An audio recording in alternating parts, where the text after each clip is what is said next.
Hi everybody, this is Sheldon St Clair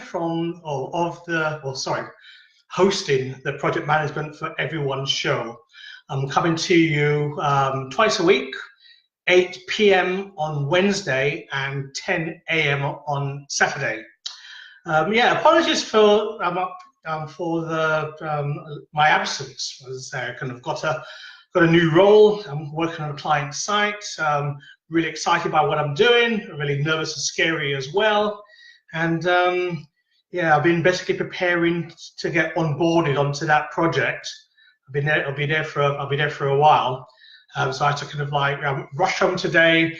Wasn't able to do all the prep that I wanted to do. Started late.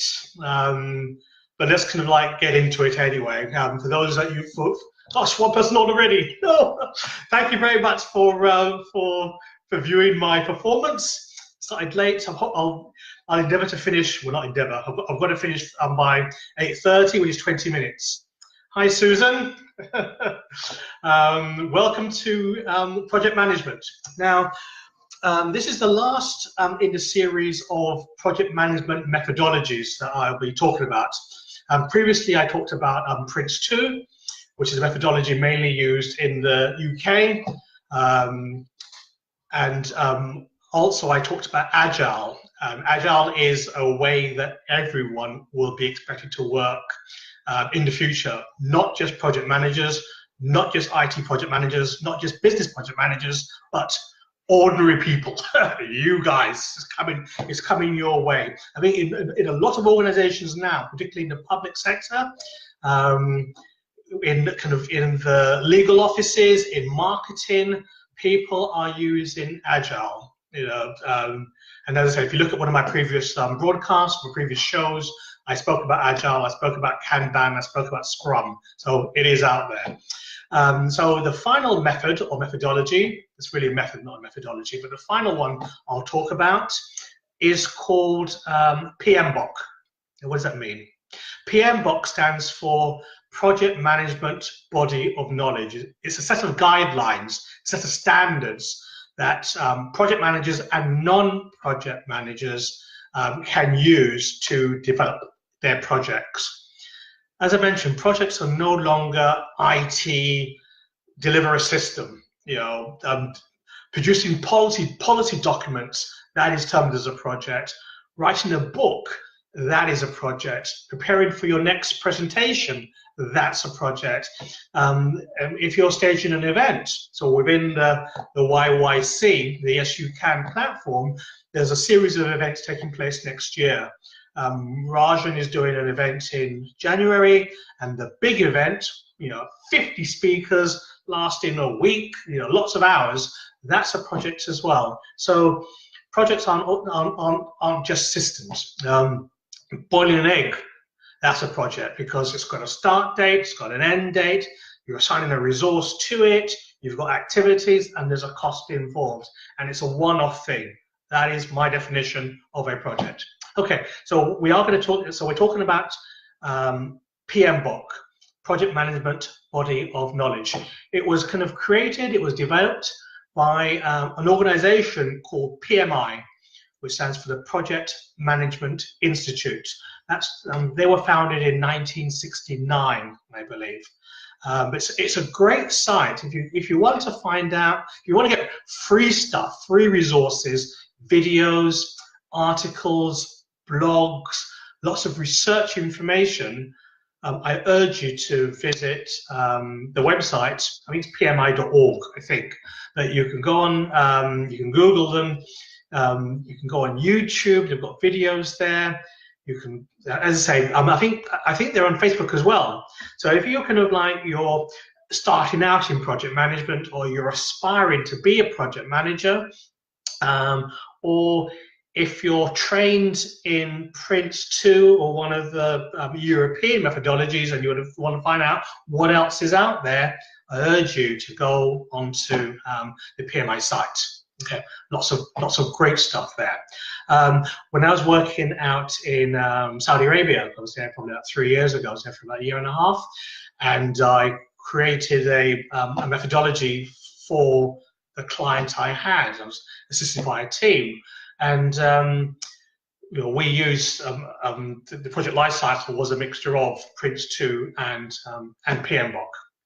Okay, project management body of knowledge, and that's really what we're going to talk about today. Okay, yeah, what you find is that in America and in the Middle East, in Asia, in Africa, people tend to follow PMBOK, and they tend to be certificated under the auspices of PMI, the Project Management Institute.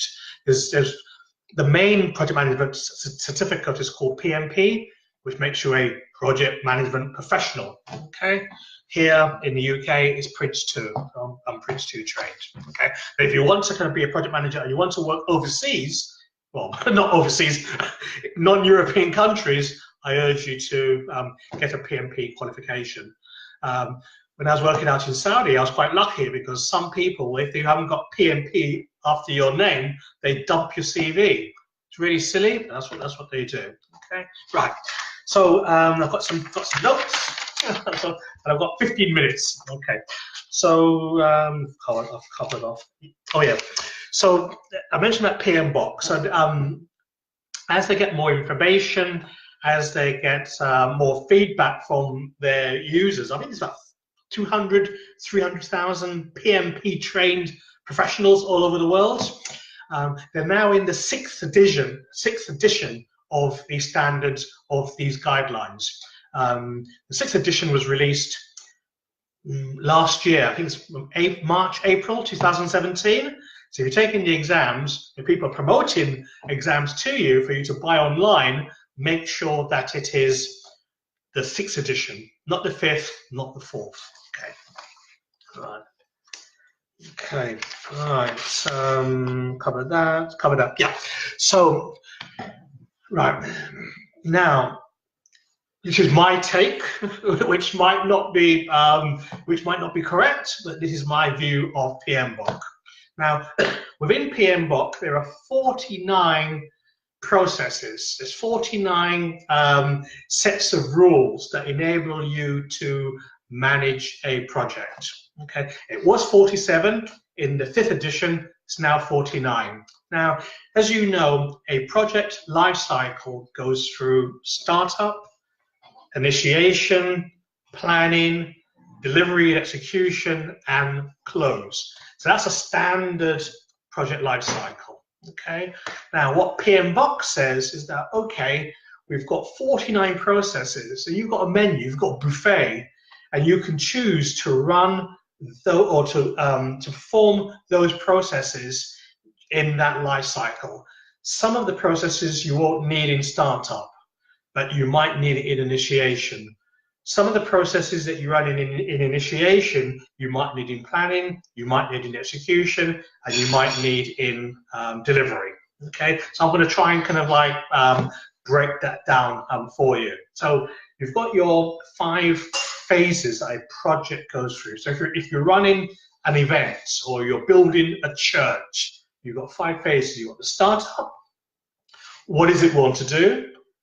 And you get the budget. And you get the project manager, and you get the resources. Initiation, where you're producing a business. Well, I'm going to get the site wrong actually. You've got a startup in terms of this is my idea. Should we go forward with this idea? That's your startup. Initiation, let's turn it into a project. Let's agree the budget. Let's assign a project manager. Let's get the resources. You go into planning, where you produce plans. What does my resource plan look like? What does my budget plan look like? What does my project plan look like? What does my communication plan look like? Okay, you move into execution. Let's do the work. Let's build a church. Let's run the event, and then you close. Okay, can we close this? Can we close this thing? Did it give us what we actually wanted? And then you stop. So that's your project life cycle. Okay. Now what PMBOK says, what PMI says is that, okay, we've got 49 processes that we can use, not all of them, but most of them, to deliver this project, to take us through the phases. Let's group these processes into categories. Okay. So what does our categories look like? something I prepared earlier. Okay. Now these categories, PMBOK, Project Management Body of Knowledge, call them knowledge areas. Okay, so what is a knowledge area, for instance, is scope. So you've got some processes that are grouped together called scope. A scope basically means what is it we're going to do, what's in and what's out. Okay, so and when you produce your business case, when you produce your project charter, when you're specifying what it is you want to do, that is called scope. That's called project scope management, and there's a bundle of processes that you do in that. You've got another process called, another knowledge area called cost. And you've got some processes that are in the cost group, like producing estimates, producing a project, a budget plan. Okay, so it's just a grouping of these 49 processes. I'll give you examples of what these processes look like. Okay, I'm identifying what the knowledge areas are. Okay, so within your project lifecycle, you're applying your knowledge depending on where you are in your project phasing. So you've got 10 knowledge areas. One's called integration, then you've got scope, then you've got time, then you've got cost, then you've got quality, then you've got people, human resources, then you've got communication. How are we going to communicate what we're doing to stakeholders, to our audience? Okay, what type of communication are we going to do? Is it going to be a newsletter? Is it going to be an email? Is it going to be a blog? And how frequently are we going to do that? Yeah, so even kind of like you as a coach, a potential coach, you've got, if you're doing a communication plan for what you're doing, say for instance you're a life coach, well, what does your communication plan look like? You may say that, okay, on Monday I will do a video, and I'll do that Monday, Wednesday, and Friday. So my frequency is 3 times a week, and I'm doing a video. I might decide to do a blog. Okay, that will go into your communication plan. I might decide to do put a picture of a quotation. Yeah, so a picture, a quotation, and I'll put that on Instagram once a week. That's part of your communication plan. You may say that, okay, then I'll do a Facebook Live, and I'll do 1 a week, and I'll put it on YouTube, and I'll put it on LinkedIn. That is part of your communication plan. And then finally, you may say that, okay, I'll interview someone once a week, and I'll share that in Facebook, I'll share that on LinkedIn, I'll share that on YouTube. That is your communication plan, where you're looking at what is it I'm going to do as a piece of communication, how frequently I'm going to do it, where I'm going to do it, and who am I doing it for, and why am I doing it? Okay, so all those go into your communication plan.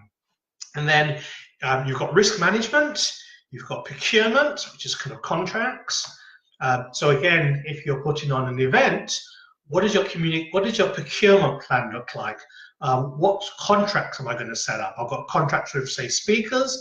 I've got contracts with lighting people. I've got contracts with the hospitality. I've got contracts with the venue that I'm staging the event with. Okay, so that's part of your that's part of your procurement plan. And then finally, stakeholders. You know, who are my stakeholders? So for instance, if we're putting on an event, I like events because that's a nice project, and some people that are viewing are people who put on events. So my stakeholders are going to be, I don't know, the audience that's going to attend, the speakers that are going to talk, hospitality. That's a stakeholder. Anybody that is impacted by my event, okay, they're called stakeholders. Okay, so you've got these 10 areas, there's 10 knowledge areas, and you're going to use them like a buffet. You're going to use them in the startup phase of your project, the initiation phase of your project, the planning phase of your project, the execution phase of your project, and the closing of your project. It's like a deck of cards. you've got to do these 5 things, and you've got a deck of cards, you've got 49 cards, 49 processes that you're going to deploy, you're going to run through to run your project. And those 49 deck of cards are grouped into 10 knowledge areas. Hope that makes sense. Okay, so therefore, I'm going to give some examples now. Good. Okay. Excellent. Okay. I should have got my glasses. I should have got my Oh, so I'm second. Oh, this is gonna be terrible. I can't wait to get them. So, for instance, if we look at scope, okay. If we look at scope management, that's basically defining what it is you're going to do, what you are going to do, and more importantly, or just as importantly, what you're not going to do. Because more often than not, you deliver a project and then your client says, well, I wanted this. Why haven't you given me that? And you can say to them, well, that wasn't in the scope. That wasn't what you signed off. It's very important. And those sort of things where you're defining what it is you're going to do, what are your requirements, that will be in the planning and initiation part of your project. Okay, that's where at the beginning of the project, that's when you'll do those. Because if you don't do it there, and then you forget something, then you need to enter into change control, and it becomes really, really costly. Okay. If we look at costing, okay, so we've got a number of processes that you will do for the cost knowledge area. And where would you do those? You do those again in the planning side, which is kind of like where you're producing, let's look in here, where you're producing your estimates, where you're producing your budget, and also when you're actually kind of like doing the work and you're monitoring the work. You're kind of like, you're always recosting. This is what we felt. We thought our budget was going to be 20K to run this event, but we've already spent 10K and we're going to run out of money. I may need to get some more money. Or we've got an event, it is, we budgeted 20K and we've only spent 3K. It may well be that when this project is finished, the actual cost would have been 15K for the project. Brilliant. I've saved 5K. Okay, so you've got within the costing knowledge area, you've got some processes which allow you to arrive at your budget, but you've also got some processes which allow you to monitor spend. This is my planned expenditure. And on a monthly basis, this is what my actuals are. So I can see at an early stage whether I'm going to come in on budget, whether I'm going to be over, whether I'm going to be under. Okay, and just give a couple more examples so that you can get a feel. If you look at risk management, yeah. So risk management is a big and an important knowledge area.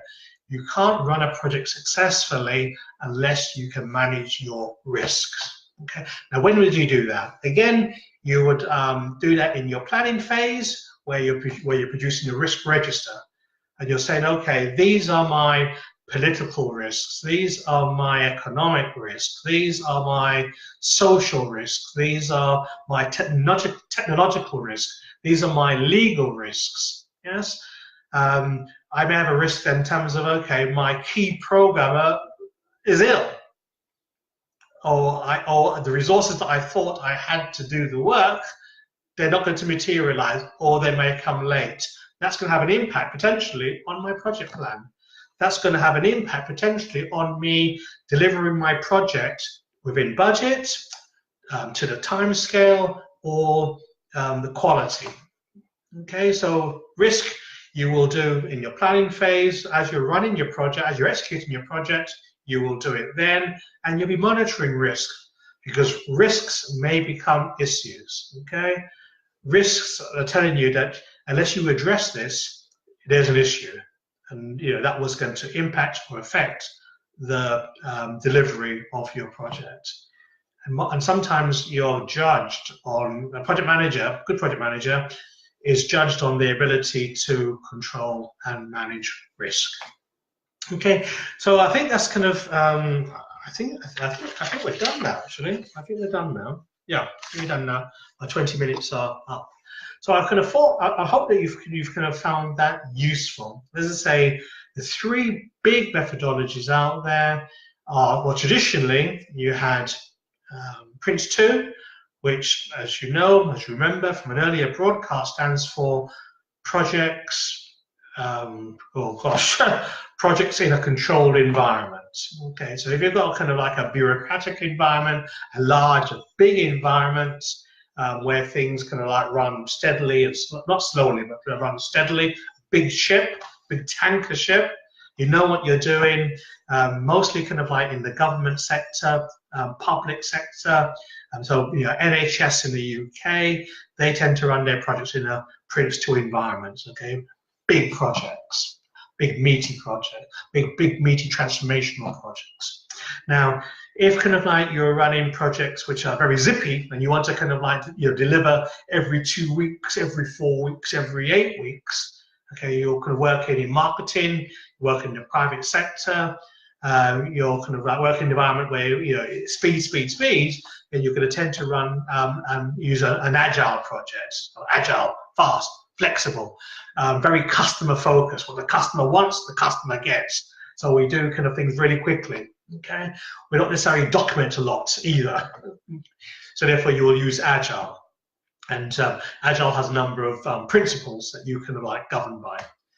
If kind of like you're working in America, you work in Asia, you work in the Middle East, you work in Africa, you're going to run your projects according to the PMBOK standards, project management body of knowledge. Okay, and that's basically where you've got a deck of cards for 49 processes.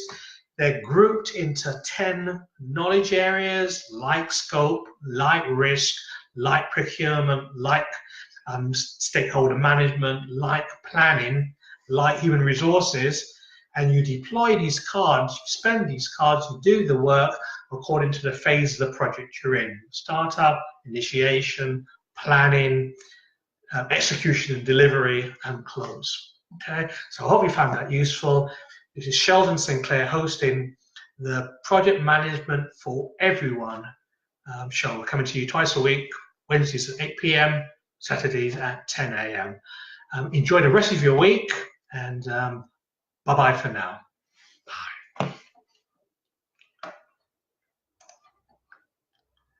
Okay.